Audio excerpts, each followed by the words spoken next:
你注意听啊！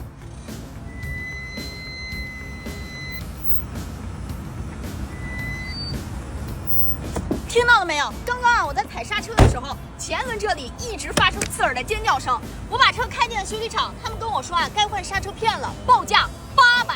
我说800，你怎么不去抢啊？接着我就把车子开走了。这个是我在网上买的刹车片，只花了80。今天我刚好有时间，准备自己动手更换它。注意学非常简单，以后再去修理厂，保证不会被坑。先拆掉轮胎。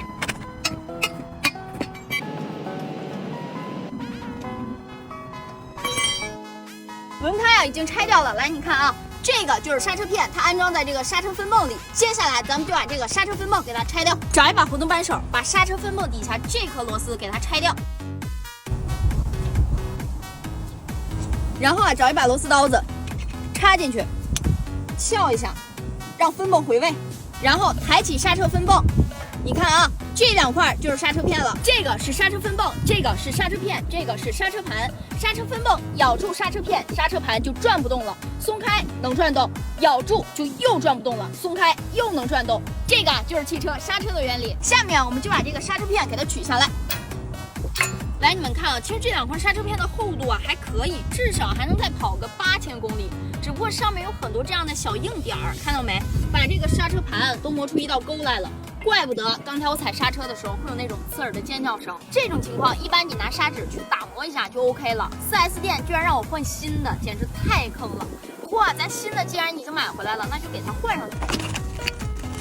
安刹车片其实更简单，只需要对准上下这2个导槽，把新的刹车片安装上去就 OK 了。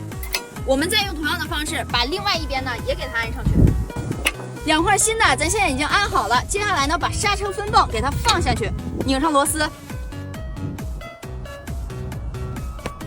OK， 咱们左前轮的刹车片已经装好了，接下来呢，咱们把轮胎给它装回去。一会儿咱们用同样的方法把右前轮的刹车片也给它换上。